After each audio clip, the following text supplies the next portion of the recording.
A lone voice of rebellion or a pawn between Kenya's leaders and judges? We debate the deportation of one of the country's leading opposition lawyers. I'm Imran Garda, and today's newsmaker is Miguna Miguna.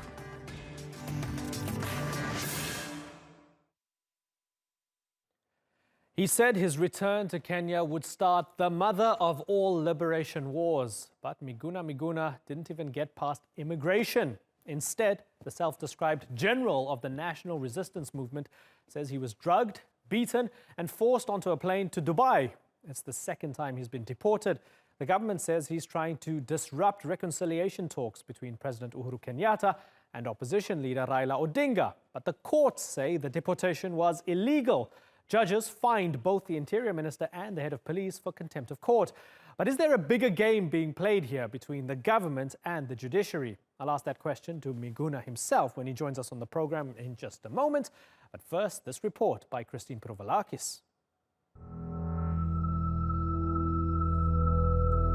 Out of a multitude of probably 1 million people that were at Uhuru Park on the 30th of January, the only person they abducted at night and detained in Comunicado for 1 week before forcefully removing from the country is me. They know that I mean action. On his return to Kenya, controversial opposition figure Miguna Miguna pledged to lead a revolution. Instead, he was drugged, assaulted and deported for a second time in 2 months. They have just been detaining me in Comunicado illegally with my lawyers. What are the reasons or concerns? There is no reason. They have not gotten authority from whoever for me to get into the country. But I don't need authority. The Constitution says a Kenyan citizen has a right to come in and leave as he or she wishes. And that's what I'm doing. Miguna was put on a flight to Dubai after saying he'd been held against his will at Nairobi airport for 2 days last week on his attempted return to Kenya. So I'm not going to Dubai. Let them kill me. That's fine. Let them kill me. That's what they want. Let them go ahead and do it. He was deported after judges fined 3 senior officials for contempt of court for failing to release him. Kenyan officials say Miguna, who also holds a Canadian passport, is no longer a citizen. It's not the first time Miguna has been forced out of the country. He was first deported in February after being charged with treason. A court then reversed the ruling and ordered authorities to allow Miguna's return, which he tried but was prevented from doing.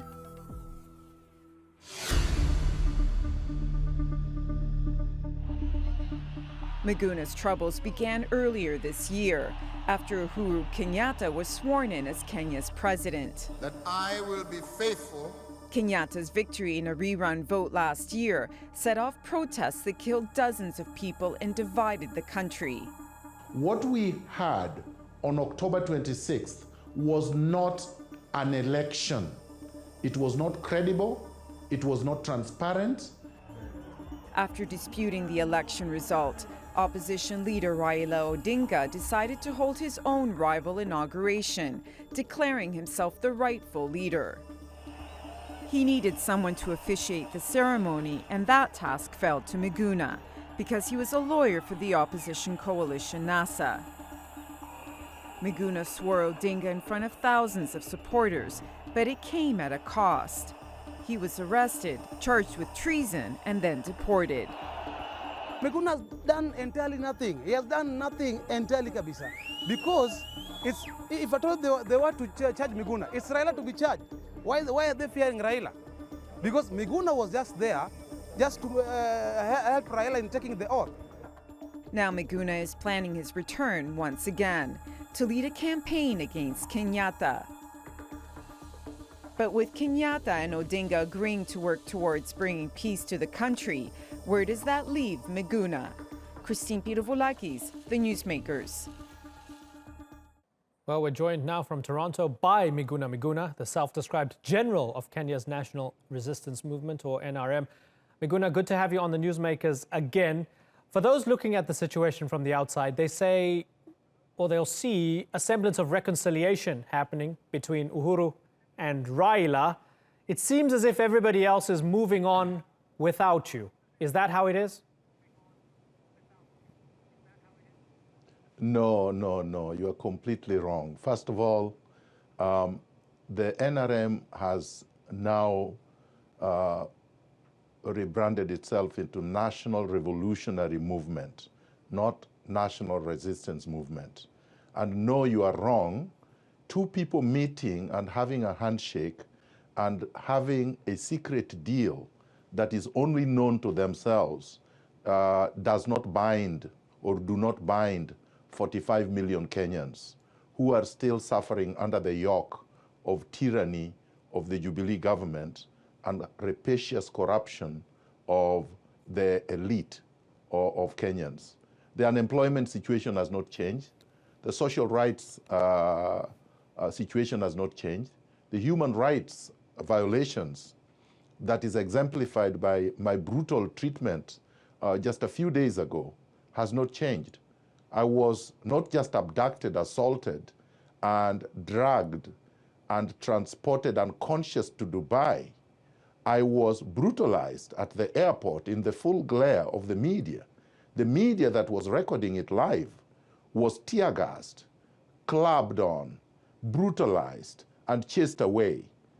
So the country has not moved on. The country will not move on because two people have cynically signed their agreement in secrecy, agreement whose terms we don't know. Okay, so with that in mind, do you believe that Raila no longer has the mandate of the opposition because you believe he's struck a deal with the devil? Well, I think you are aware that there is nothing called the opposition as such in Kenya today because NASA is completely divided. The so-called three principles, Kalonzo Musyoka, Musalia Mudavadi, and Moses Wetangula, are not reading from the same script as Raila Odinga.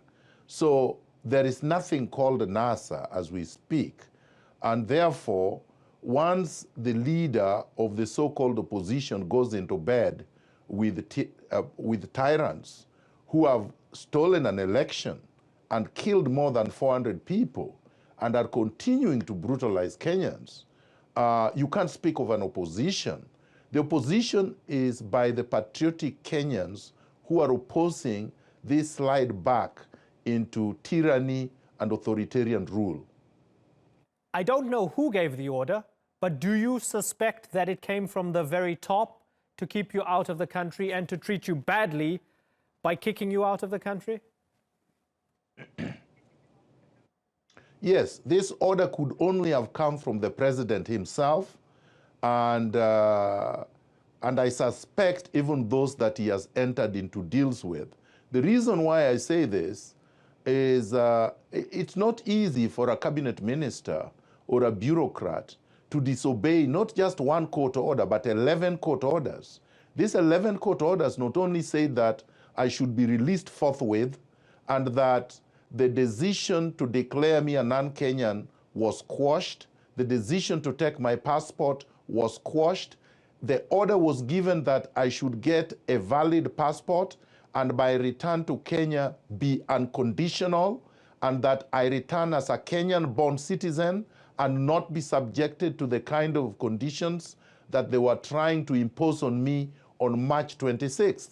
What they were trying to do was to make me return to Kenya as a foreigner, as a Canadian, so that I could not continue to lead the NRM, so that I could not participate in political activities, so that I could not earn a living, so that I could not live a free life, and they could decide to return me or remove me or detain me anytime they wanted. In fact, Justice Odunga on March 28th not only convicted the people that subjected me to this kind of barbaric treatment and sentenced them by fining them 200,000 Kenya shillings each, he also said I should not be removed from the jurisdiction of the court, which is the Republic of Kenya. And they removed me. The argument was that where they kept me was not in Kenya. But the police officers, the security agents that were keeping me there, that brutalized me, that dragged me and sedated me, were Kenyans. So how do you argue that these people are from Jupiter when I was in the Kenyan soil and being kept captive by Kenyan security forces? It's absurd.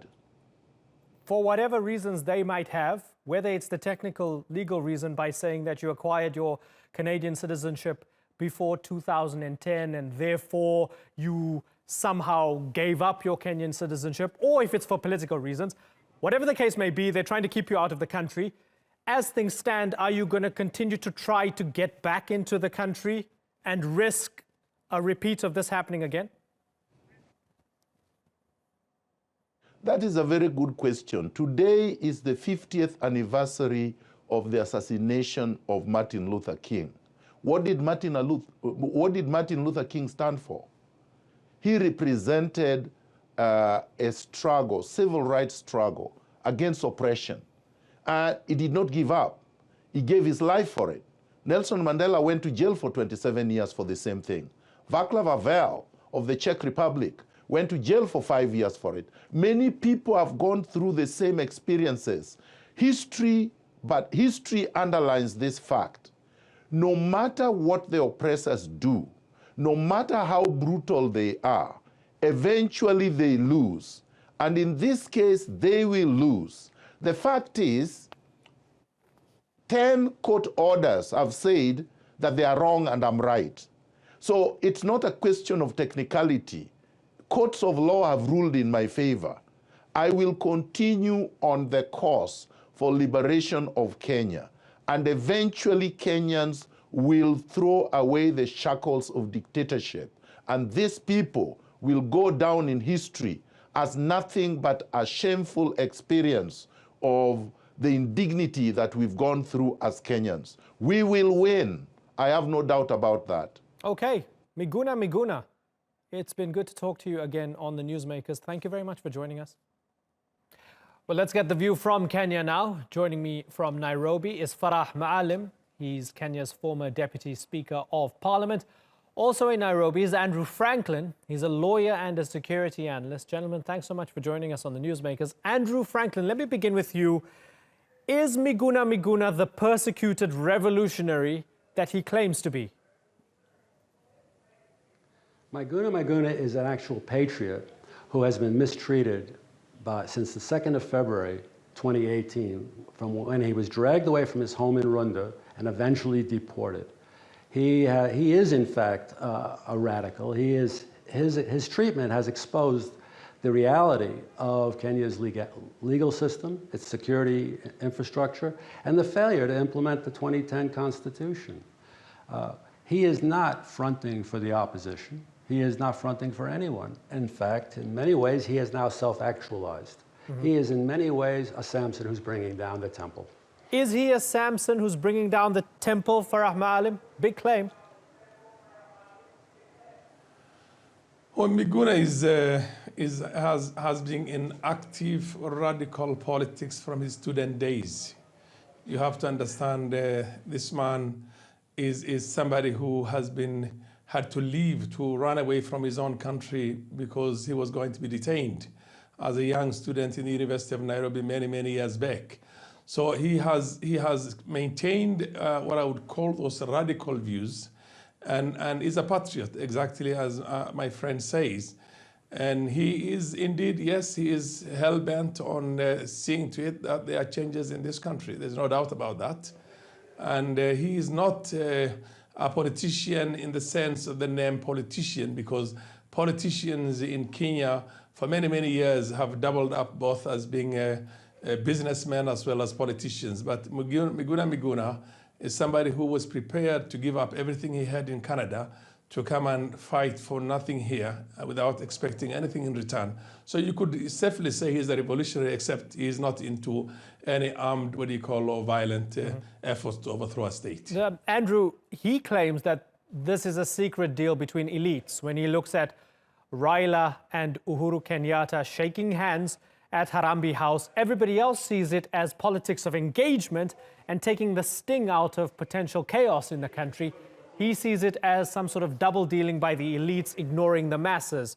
I mean, isn't that a hyper-cynical view? Because These guys are coming together and trying to unite the country, aren't they? It was a ceasefire that reflected the reality that Raila and NASA, or Raila and ODM, saw that mass action, demonstrations, more boycotts, stayaways, and the like would push the security forces over the edge. U.S. intelligence reports have indicated that Kenya is facing an existential crisis in 2018, a revolution being led by Raila Odinga. I have no partisan interest in this whole conflict. I've been in this country since 1981, but I can tell you that our security forces during the elections were overstretched. And many of their weaknesses and vulnerabilities were demonstrated in how they were dealing with demonstrations and problems in slum areas and the like. The economy had gone into a complete stall, and had the mass action, the demonstrations and the like been implemented by Raila, ODM, NASA, the country could have easily fallen over the edge. The ceasefire put a stop to that. 30 days after the ceasefire, we have seen nothing coming out about what's going to be discussed between the principals, that is Raila and the president. As a result, the Miguna affair has just essentially, I believe, killed the golden handshake. It's made it almost impossible to recover the ceasefire. After 36 years in this country, being intimately involved with the IUBC and others, I'm concerned about what's happening now. Right. So, Farah, how close are we then to trouble returning to the streets? Well, this is not the first time that we had disputed or contested elections and followed by a cycle of violence in the country, and more or less went to the precipice. We went to the edge, almost falling over. It's not the first time. We had it in 2007, 2008. We had it in 92. We had it in 97. Other than 2002, every election we had a powerful contestation between the contestants on both sides because of election rigging. So what has happened is that in every case, there would be this political class in the opposition which would champion the people's cause, who would have a powerful section of the society rallying behind them. And then finally, it's going to come to some kind of a deal between the elite, and handshaking isn't exactly what has happened now. And progressively, the cause itself loses big time. And then you have to start all over again. Ordinarily, if indeed the contestations could bear fruits into meaningful reforms, we wouldn't have had this one cycle after the other, one cycle after the other. I don't think we're any better off today than we were in 1992, to be very honest with you. We have a new constitution, yes, but it's just in paper. The courts are giving orders, and nobody's implementing those orders. I mean, and to the extent which right now the courts have been threatened. So even that separation of power itself is lost. We have now the legislature itself is a voting machine. You have what's called a tyranny of numbers. So I don't see us indeed making such a powerful progress. Also, there is a powerful divide in the society. The gap between the rich and the poor is so enormous that if you call for a rally, an opposition rally on a Tuesday morning at 10 o'clock, you probably get 1.5 million people coming out there. That tells you that these people are jobless. So there's a lot of problems. There's poverty, which is, but of course, on the other side, there are also the elite who are doing very well in terms of their own businesses and what you call tenderpreneurs. And the political class is the same political class, which keeps on cutting deals back and forth. So I think for the first time, you have somebody like Miguna Miguna, who is saying that I'm going to debunk all this hypocrisy and all this facade that has been there for many, many years, and call a spade a spade. Hello? So in a sense, he is different from what things used to be here in the past. It's not the first time that people are shaking hands. No, they did it many times before. And gentlemen, I just want to do some housekeeping here. We did reach out to ruling party members, Jubilee members. They didn't want to appear on the Newsmakers this time around. They didn't want to talk to Miguna or about Miguna. Hopefully next time they'll appear on the Newsmakers again, because we have had really good, constructive discussions and debates with their representatives in the past. Andrew, to the point of the loss of separation of powers. Farah is saying there's a loss of separation of powers. We're seeing court orders being ignored by the government, and there seems to be a case of some judges versus the government. Is that true? And how much of a problem is that in your opinion, Andrew? I believe it's a tremendous problem. The judiciary has been under attack, not merely by Jubilee, but also at times by ODM, by the opposition, since late 2016, early 2017. But in fact, the failure by the government to actually implement or listen to court orders, whether it's to switch on television stations that were switched off, had nothing to do with Miguna. The fact is that there's been a continuing failure on the part of the executive to actually obey orders from the judiciary. Now, the judiciary has also been under physical attack. On October 24th, 2017, the Deputy Chief Justice's official car was subject to a firearms attack. Her driver, a police corporal, was severely wounded. And I believe the Deputy Chief Justice may have been in her car at that time. The Cabinet Secretary for Interior, who was on TV yesterday in front of Parliament, at that time said it was a normal robbery that occurs on late afternoon on Ngang Road, which is a very heavily trafficked highway. That was a direct attack on this number 2 in the Supreme Court of Kenya. The fact is that when the Supreme Court of Kenya correctly invalidated the election and gave its ruling on the 1st of September 2017, they came under huge amounts of attack from State House and everywhere else. They were out of control.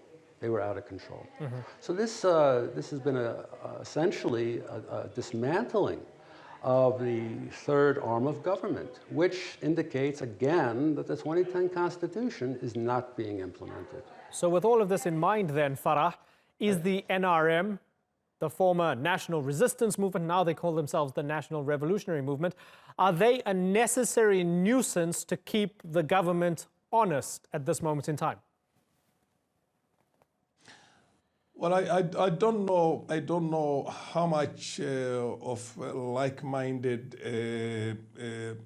people who basically reformists that Miguna would be in a position to attract, because let's face it, he's much as he's a very honest to the cause itself and the need to have a change in this country, but he's also a fairly an abrasive guy who would not hesitate to call people names, which is not quite what do you call a kind of a character you would need when you want to cobble some kind of a coalition together. But indeed, there is need for there to be a proper movement in this country that is going to address the grassroots problems of this country that has never been addressed since independence. And I think the earlier that kind of a thing can come together from genuine reformists who are not necessarily part of that powerful elite, which is propertied and which is very wealthy. I think that probably is going to create a national movement, because the elite itself are the ones who create the ethnicity and the divides and the regionalisms, and they come together again when they want. So they never at war with one another, but the perception of there being a conflict between themselves has divided the country, validated them for so long, and given them a very long lease of life. So there is need for somebody to call that bluff, or a group of people to call that bluff, drawn from right across the country with all the different ethnic groups and all the regions to fight for genuine reforms. Understood. That is going to emancipate the ordinary people out in the streets, yes. Okay, gentlemen. So those are the kind of things, and I think... Yes, unfortunately... Miguna has... yeah, okay. Farah, I've got to wrap. I'm so sorry, and there's a bit of a time delay, so I apologize for jumping in there. Farah Maalim and Andrew Franklin, it's been great to talk to both of you. I hope you'll come on the program again in the not-too-distant future. Thanks for joining us.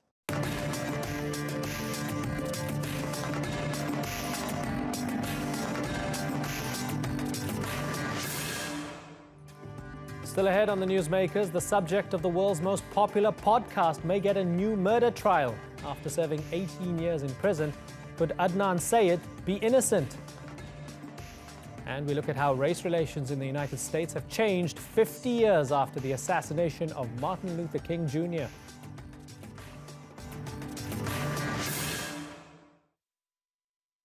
Adnan Syed is serving a life sentence for the murder of his ex-girlfriend in 1999. But his lawyer didn't call what should have been the star witness in his case. And a series of other apparent gaffes has led his supporters to believe he wasn't properly defended. That news went mostly untold until a group of public radio journalists turned his story into the most successful podcast in America.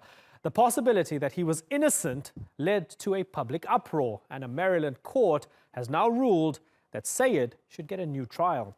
Natalie Pahernan reports.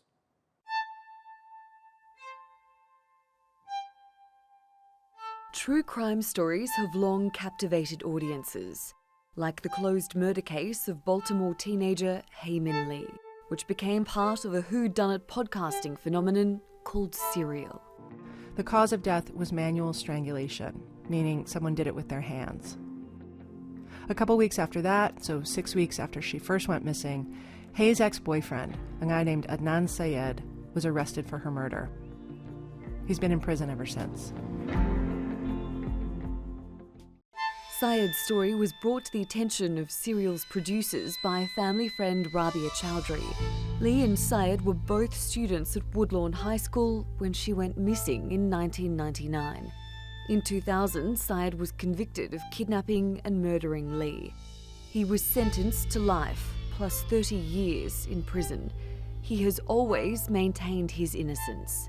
The 2014 podcast brought his story to global attention. Now, the Maryland Court of Special Appeals has ruled he should be granted a new trial because his original lawyer didn't call a potential alibi witness. That witness was Asia McClain.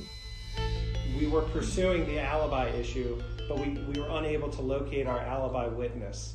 And Serial kind of shook the trees, and that enabled us to get in contact with Asia McClain and bring her to Baltimore for the post-conviction hearing. I think it was 2 years ago. And so in that way, Serial was huge. Syed's legal team is confident he will be found not guilty in a retrial. He'll remain in jail while the Maryland Attorney General's office decides whether to appeal. Just tell me the facts, ma'am, because we didn't have them 15 years ago, and we still don't have them now.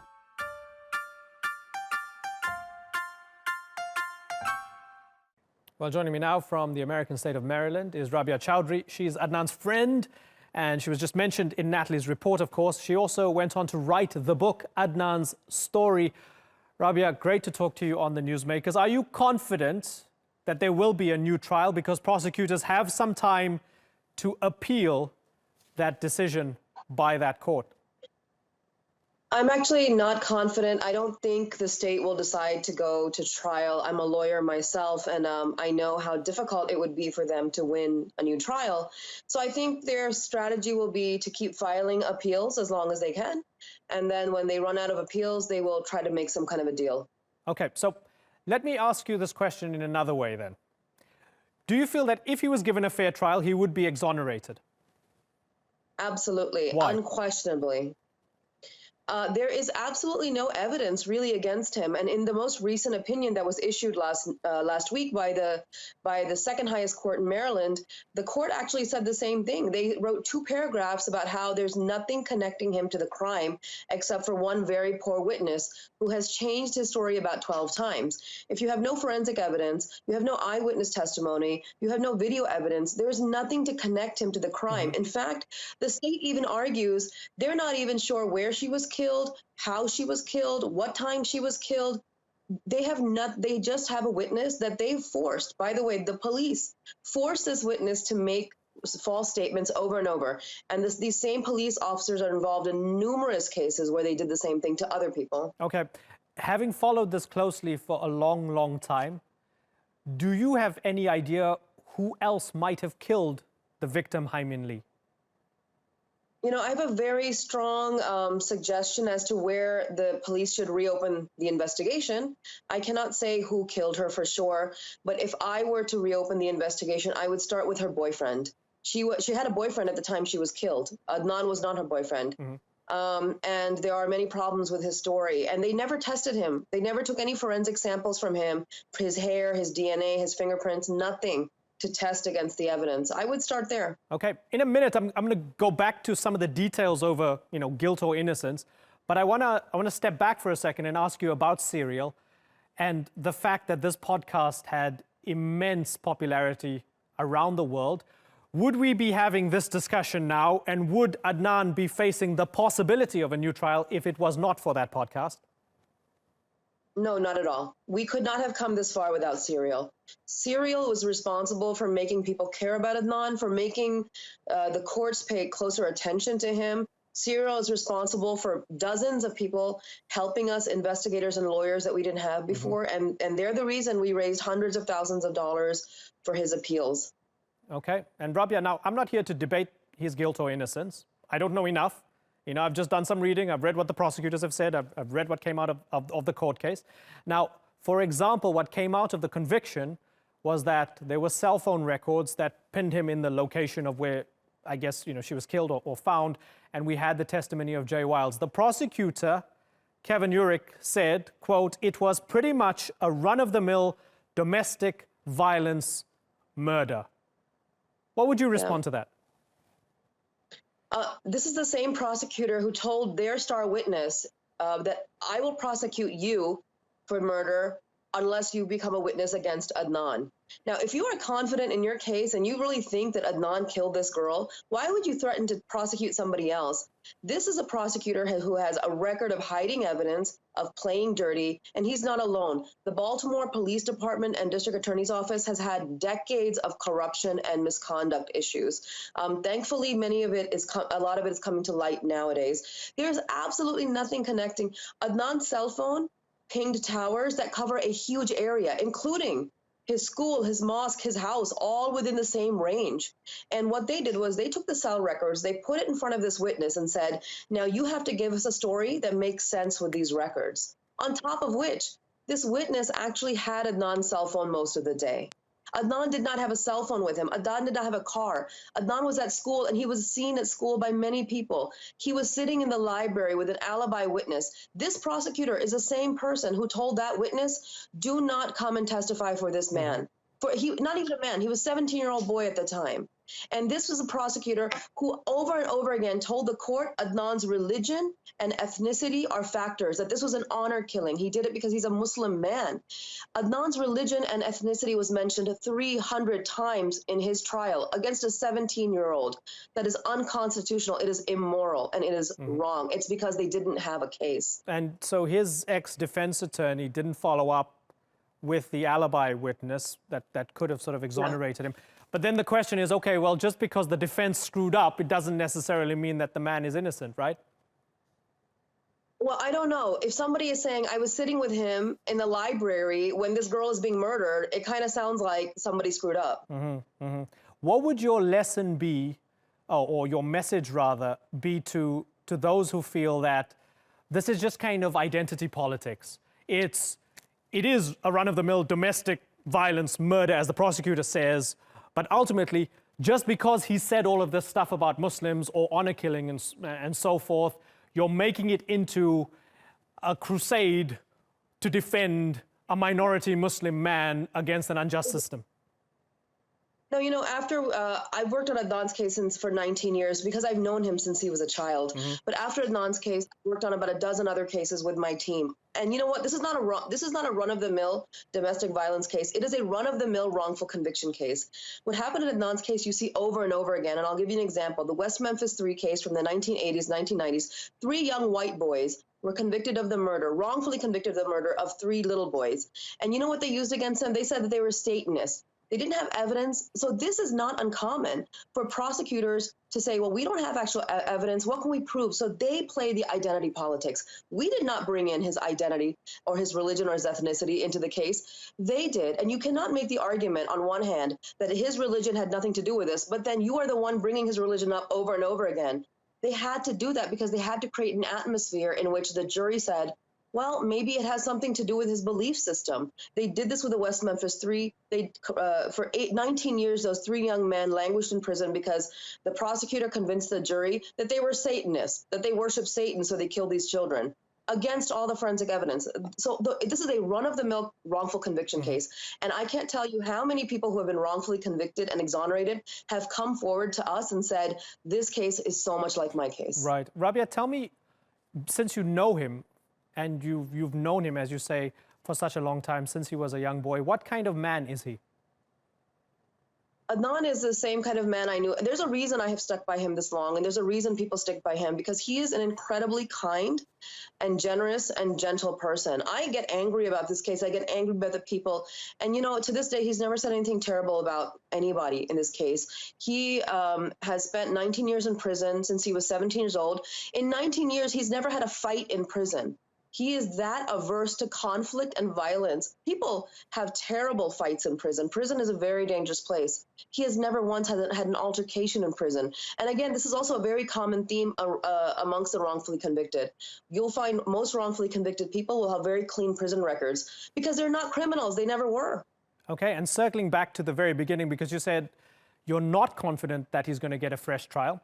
So what happens then? What are his options? Are you looking at helping him in some way if they decide, listen, the prosecution's case is still strong, the conviction stands, no fresh trial, what happens next?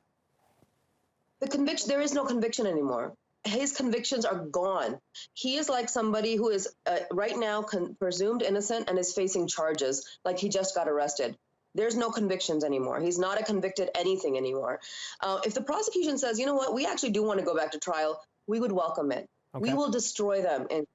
I mean, as simple as that. But they won't do it. They will not do it because they're going to lose. I read something that suggested that, you know, under Marilyn Mosby, there might be some sort of deal to be cut. How does that work? Would that mean some sort of admission of guilt in order to cut a deal? Yeah, so what happens in cases like this, and this is again very common, is when a prosecutor decides, well, I've lost all the appeals, I don't want to go to trial, we can offer something called an Alford plea to somebody like this. An Alford plea allows a defendant to maintain his innocence, but take a guilty plea. It is a very strange legal construction. But a person can say, I will agree to time served. I will agree to have this on my record, but I maintain my innocence. That's actually what happened in the West Memphis 3 case. It has happened in a lot of cases. It's called an Alford plea. If Marilyn Mosby offers an Alford plea, I mean, I don't know. Adnan could take it, or Adnan could say, no, I want to go to trial. But then that could mean another 5 years in prison for him while he awaits trial. Right. Rabia Chaudry, really good to talk to you. Thank you very much for joining us on the Newsmakers. Thanks for having me.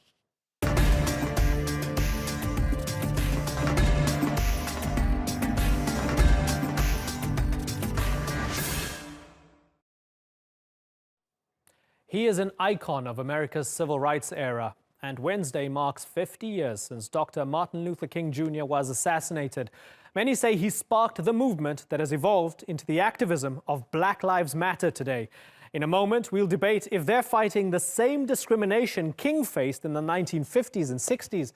But first, let's take a look back at King's legacy. NBC interrupts its regular program schedule to bring you the following special report. Martin Luther King Jr. was killed tonight in Memphis, Tennessee, shot in the face as he stood alone on the balcony of his hotel room. He died in a hospital in our land.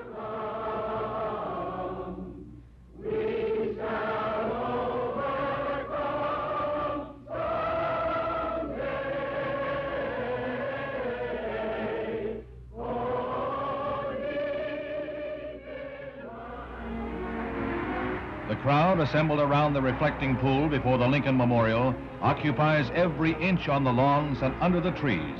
And there's a great swell of cheers to welcome Martin Luther King to the speaker's podium, a man who stands as a symbol of all they are fighting for. I have a dream that one day this nation will rise up and live out the true meaning of its creed. We hold these truths to be self-evident, that all men are created equal. I have a dream that one day we shall overcome.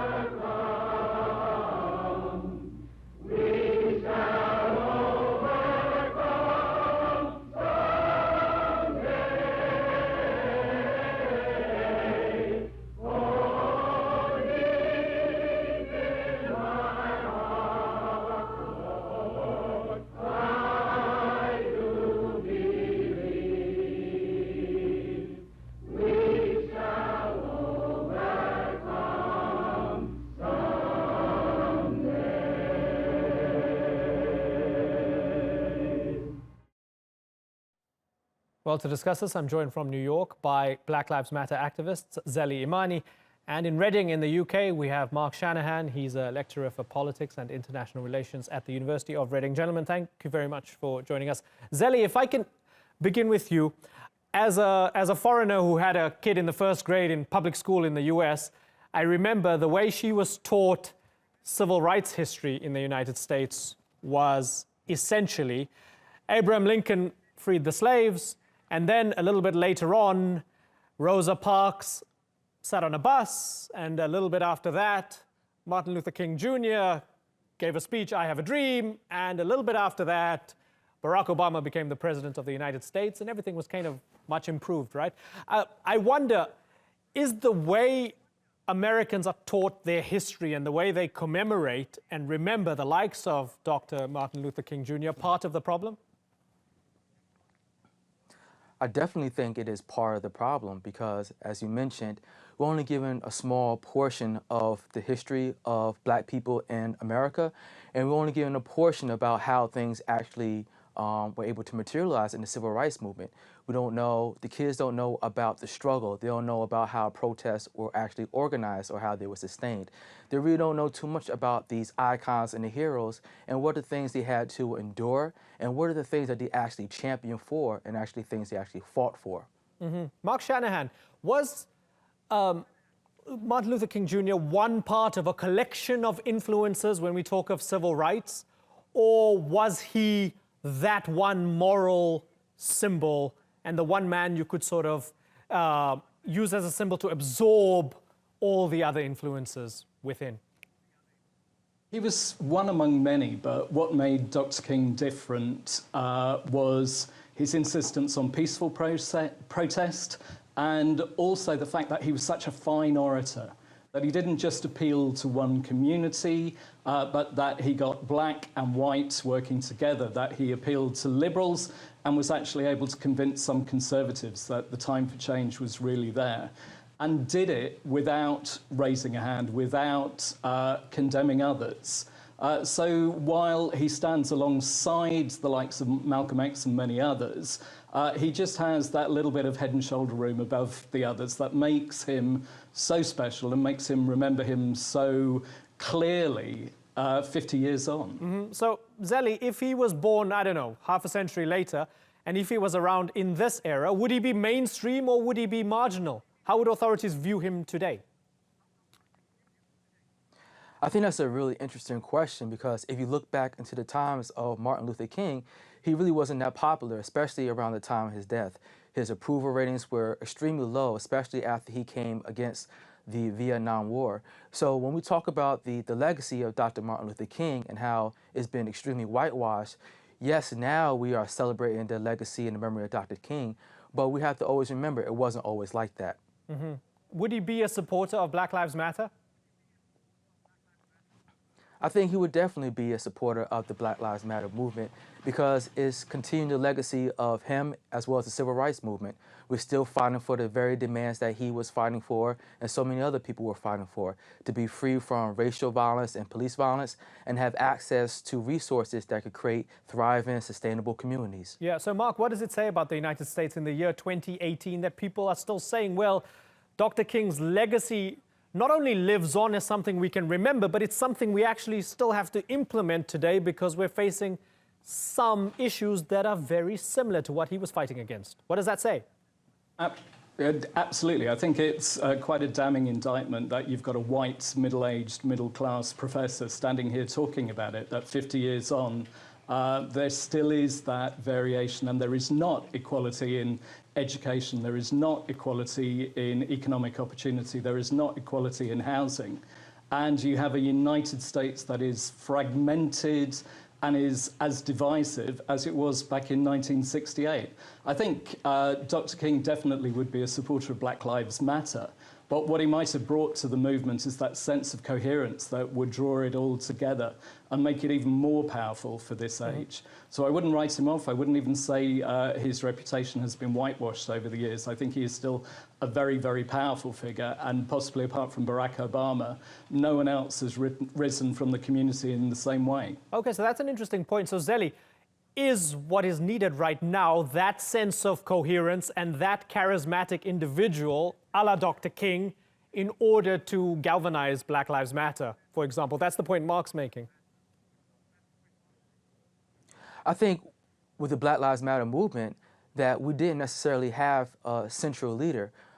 If you look at the 90s and early 2000s, the Black community always looked to people like Al Sharpton and Jesse Jackson to stand up for people. But when the Ferguson protest erupted and the Baltimore protest erupted, it erupted without the assistance of any of the leaders. And what we've seen was the youth being frustrated about the conditions that they've been living in and that they've been waiting for this dream to materialize and that they had to take action into their own hands. Mm-hmm. Yeah, so Zeli, I remember when I was in Ferguson, not only were they not embracing those leaders, they were actually telling them, go home, we don't want to see you. I mean, so I guess there were others like Dr. Cornel West who came on and said, you're the kids, we're going to let you drive it. You're the locals, we'll let you drive it. And they accepted and tolerated those types. But the others, the Al Sharptons and Jesse Jacksons, they said, go home, we don't want you.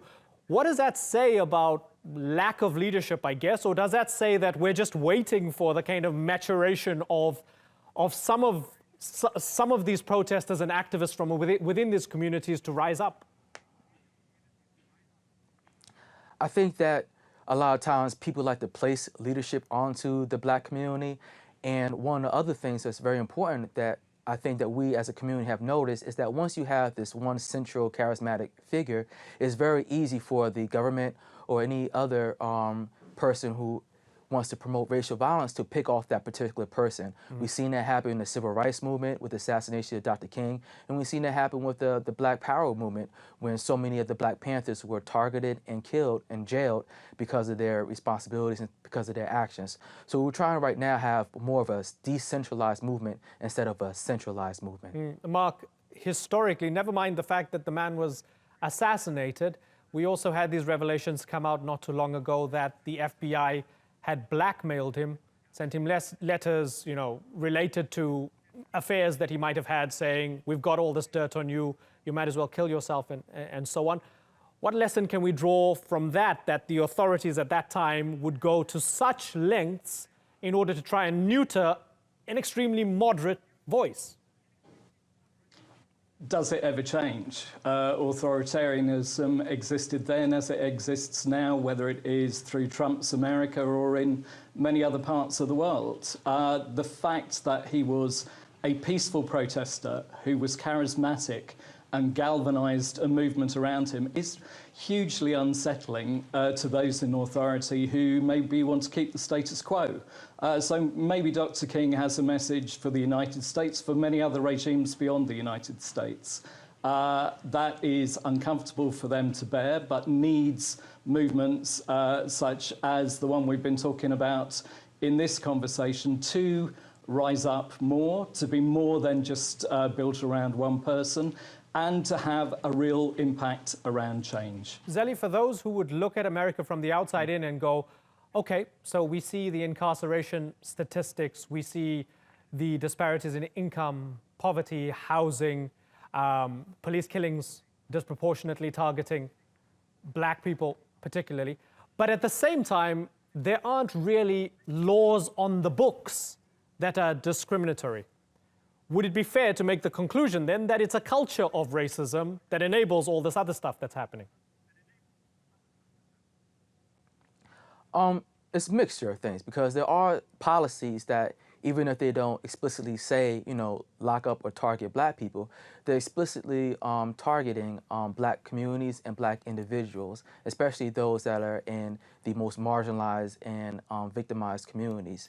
So from the outside, even though it may not seem like it is a outright segregation, when you look at it from the outside or from the inside, you see that our communities are still segregated, and those communities are segregated are still targeted through jailing, through police violence, and through other actions with poor educational systems. One of the things that I always talk about is that failing schools equals successful prisons. So all this plays a part, and all this plays a part into the systematic oppression of Black people still in America. Mark Shanahan, globally, in a nutshell, does Dr. King deserve to be among the greats in the pantheon of great leaders, such as, for example, Nelson Mandela, maybe?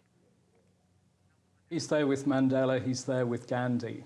Somebody who, not on his own, but by building a movement around him that was positive, that was peaceful, and that opposed the oppressive hand of dictators, was able to galvanize change. I think we'll still be speaking about him in 50 more years or in 100 years' time.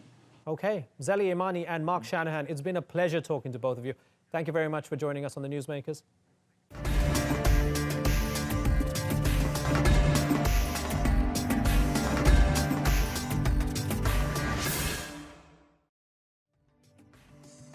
And that's all for this edition of the Newsmakers with me, Imran Garda. You can check out more of our stories on YouTube, Facebook and Twitter. Remember to like, follow and subscribe. Next time, the Saudi Crown Prince says Israelis have the right to their own land. Is this the sign of a burgeoning relationship? Until then, thank you for watching. Bye-bye.